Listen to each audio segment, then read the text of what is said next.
It's official, folks. We finally got our sneak peek at the upcoming Virtua Fighter game at the 10th Annual Video Game Awards. Oh my God! Okay, it's happening. Everybody stay calm. What's the procedure, everyone? What's the procedure? Stay calm! The hype for me, however, is less about the game itself, but a feature I've been wanting to see in fighting games for years.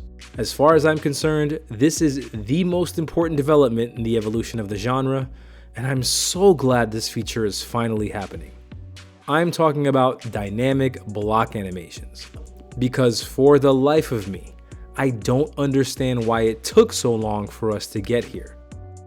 You have no idea how tired I've been seeing this over the last 30 years. The stiff, statued animation of a character in most fighting games when defending against an opponent. To this day, even big budget fighting games like Tekken, Street Fighter, and Mortal Kombat are still doing this. By today's standards, it just looks bad. It looks outdated, and no matter how much you improve the graphics, in fact, the more realistic the graphics and visual fidelity get, the goofier it looks. I'm not saying fighting games need to be realistic to look good or even be good, but there needs to be some sense of realism in the animation to make both playing and spectating not appear so ridiculous. Furthermore, a dynamic approach not only helps deliver a more convincing visual experience, but could potentially expand on new ways to create mind games on when to counterattack. Now, we've seen inklings of this in the past. Dragon Ball games have actually done a decent job here with the active dodge mechanic seen in most of their titles, and even Virtua Fighter 5 has a tiny bit of dynamic movement during defense.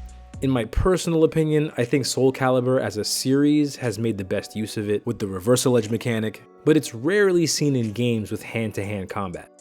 The first and only set of fighting games I've ever experienced that fully embed dynamic blocking and dodge animations are from a relatively unknown indie developer named Jay Bowman. His best known work is a game called Shaolin vs. Wu-Tang, which came out in 2018, taking its inspiration from the Chinese kung fu flicks of the 1970s. Every character has their own unique defense animation represented in their martial arts style. So you mean to tell me a fighting game developed by what appears to be one person is doing this, but big budget IPs still haven't caught up? Well, as the saying goes, the profit motive always stifles innovation.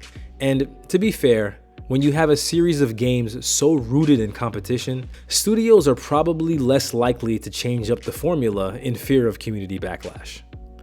Nonetheless, it appears from the few seconds of footage we got from the next Virtua Fighter, Sega and RGG Studios will finally be putting this into practice.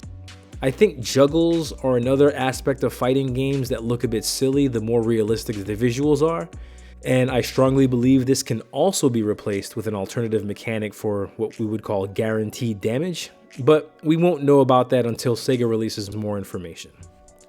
In conclusion, it's been a while since I've posted here as I've been working on a few other projects, and to be honest, it may be a good while before I make another video unless it's about this game.